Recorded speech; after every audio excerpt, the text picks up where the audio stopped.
Ay, ay, ay, guys, we just got some news out of China that's sending the Chinese stocks into the dirt. We're talking Alibaba, Tencent, JD, and a bunch of other ones. All of these pretty much are down over 10%. We got to break down what's going on in this video, so sit back, relax, take a sip of your coffee, hit that like button, and feel free to subscribe, and let's dive into the video, guys, starting off with what these stocks are looking like, which, again, they're not looking good. And funny enough here, we have the U.S. stock market not looking that bad right now, actually. The S&P's up 0.3%. The Dow's up 0.75%. The what else? The Nasdaq is actually the Nasdaq and the Russell. Both of those are down about 0.3% each. So we have a little bit of a mixed bag today in the U.S. stock market, which we're not really going to get into in this video. I do really want to talk more about what's going on here with these Chinese stocks and a little bit more information about that. So yeah, make sure to subscribe because later today we're going to make more videos about what's actually going on here. And mind you guys, the market's just opened up 15 minutes ago, so we don't really have much to go off of right now. But overall, on SPY, we have an inverse head and shoulders. We're up a little bit. Triple Q also an inverse head and shoulders. You guys see that, and it's slightly down. So let's see how it plays out. Let's give it a little bit more time. Again, make sure to subscribe. We'll talk more about this in a later video. So let's talk about these Chinese stocks, which continue to bleed, guys. I think they were down 11, 10, 12% earlier in the day. Now they're down way more than that. JD's down 17% right now as I'm filming, which is insane. It's down $7 a share. We have Alibaba, which I own. It's the only, well, I have two Chinese stocks. I always say it's the only Chinese stock because I forget I own NEO as well. And the reason why I forget about that is because I haven't bought NEO shares in a long time, probably in 2 years. So I mean, I forget sometimes that I own that stock, and it's a smaller position too. It's a speculative position, but overall, NEO, I own that. But my bigger Chinese position is Alibaba, which is also down. This is bad. It's down 15%, down $11 at the time that I'm making this video. And guess what? Tencent, TCEHY, is also down 14%.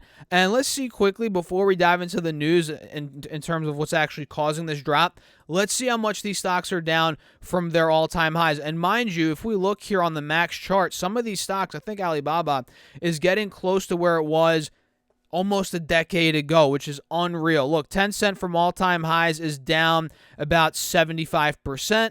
And mind you, these are all massive companies making a ton of money, growing very nicely. Keep that in mind. And obviously, you know, these stocks are not falling for fundamental reasons. We'll get into that in a second. But, well, it depends on how you look at it. We'll talk about that in a second. Look, we have Alibaba down from $319 to now $61 a share, guys. Unbelievable. It's down 80%. And this max chart tells everything. It tells everything you need to know. It was at $90 a share in 2014 when it IPO'd. Guys. So all the fear right now, again, this is these collapses in the Chinese stocks. They're obviously not because the companies are failing. It's all because of the CCP, the fear, the uncertainty, all that, which you guys know at this point. It's obvious at this point. But it's just crazy to see that fear has gotten Alibaba to a point where it is near all-time lows. And when you're looking at the actual numbers behind the company, revenue has grown massively since 2014-15 when it IPO'd. Cash flow, profits, the business has just grown a ton.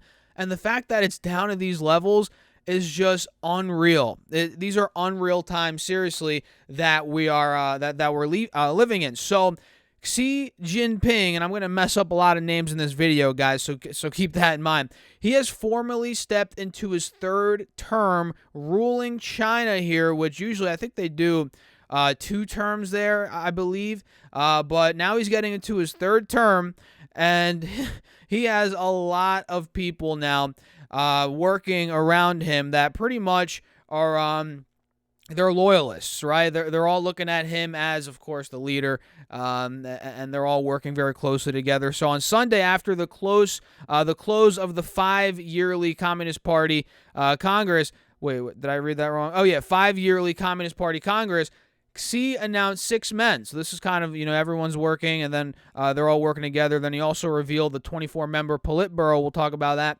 in a second. He announced 6 men, which I'm not going to pronounce their names because, quite frankly, I cannot. But he asked 6 men to stand alongside him as members of the Politburo Standing Committee, China's top ruling body. And he also revealed the full lineup of the 24-member Politburo, which, again, I'm not an expert on China and their politics and their structure and how everything works. But from what I was reading, guys, this morning, his successor was absent from that full lineup of 24 of the 24 members, right? So the person that is set to rule potentially after him was not there. He was not included in that 24-member Politburo. And standing committee lineups prior to the Xi era, Z era, however the heck you say that. I'm Greek, guys, so whenever I see Xi, I say Xi because that's that's how a lot of Greek words. And there is Z in China. I don't even know. Either way, I think it's C. I think it's the same way. Either way, these prior committee lineups have included younger members as potential successors, right? And the youngest member right now is 60 years old. So there's no standout name in the mix here. Again, the successor that they were looking at was absent from this 24-member Politburo, right? So at this point, this is a potential sign that Xi is not planning to step down anytime soon. And the thing is, the pushback here is everybody's freaking out about this. Like, oh my God, Xi's coming back in power, third term, more regulation, or, more power, more crackdown on tech, stuff like that, yada, yada, yada, regulatory action, the delisting. But at the end of the day, if you look at China, what are they trying to achieve, right? And I'm not some, Chinese expert. Again, I'm not trying to portray myself as that by any stretch of the imagination, but just think about it, right?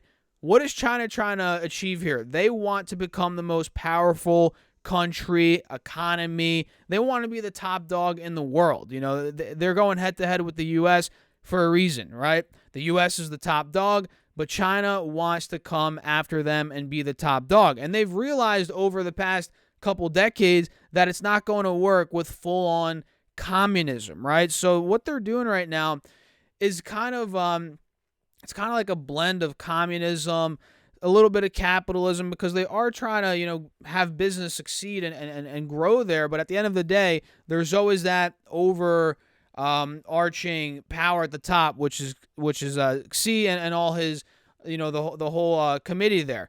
And at this point, like, people are freaking out about that. But at the end of the day, listen, China, to get to the top dog, what are they going to have to do? They're going to have to move away a little bit from communism, slowly but surely, which I feel like they have been doing in the past couple of decades, because that's the only way that they can get to the top position. So in other words, what I'm trying to get at is, I don't think personally that the Chinese leader right now, Xi Jinping, right?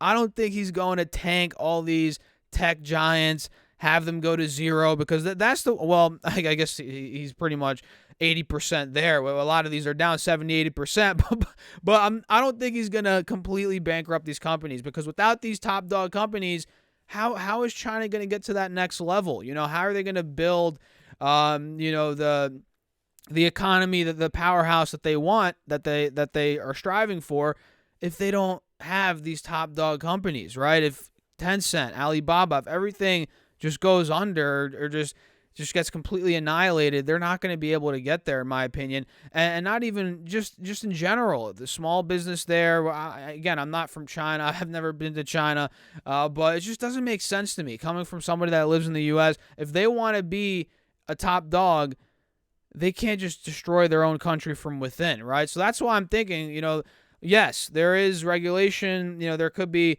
problems now that he has another term, right? That he's going to be in power for probably another whatever, how long it is. But then again, why would he try and destroy his own country from within if China wants to be the top dog? That's kind of how I'm thinking about it. I don't know. What do you guys think? Let me know your thoughts in the comments, as always. And again, at this point, I personally own Alibaba. It's my biggest individual Chinese stock, which I am down a lot. And to be honest, I haven't even looked at it in a couple of months at this point. But at this point, I'm considering adding a little bit more. Maybe a little bit more. Here as it's down 15%. And everybody out there that's like, Stas, I told you don't buy Alibaba. Well, I got into it knowing that something like this could happen, and I got into it with the mentality that I'm holding on for a couple of years at least, 3 to 5 years. And we're not even a year in from when I first started buying the stock. I mean, and when I started going even more heavy into it, we're not even a year in, guys. So this is kind of one of those like Facebook. It's a little bit different because it's a Chinese company, but I'm looking at it like there's a ton of fear right now. In my opinion, China will not let these companies or drive these companies to the ground. So at some point after, the whole COVID thing goes away over there, because they have a zero COVID policy. I mean, they lock down for any little thing, right? In the next couple of years, I think they're going to be bouncing back. But there's a lot of risks, right? Again, the COVID, real estate bubble, which we're not going to get into that. The whole real estate market over there is getting destroyed. But yeah, I mean, at this point, I'm just holding on, and let me make this very clear. This is not a huge position. It's not half of my portfolio. It is a very small position, guys. And NIO, again, another Chinese stock I own, which is way smaller. It's even smaller than NIO's even smaller. So I don't have much exposure to China. I understand the risks, but if I want to own a stock in China right now, it's going to be Alibaba. So that's why I own it, and I'm probably going to buy more. And I'm going to let it ride for a couple of years and see how it plays out. So what do you guys think? Let me know your thoughts in the comments. If you enjoyed this video, hit that like button. Make sure to subscribe and get your 15 stocks from Moomoo with at least a $100 deposit. Each of those could be up to $2,000. Use that link down below, or go to StasSurfS.com/Moomoo and go to StasSurfS.com/Webull, or use that link down below to get your 12 stocks from Webull with any amount deposited. Oh, I just got my alert there. I got to get back to the screen, guys. I'll see you in the next video. Cheers. Peace out.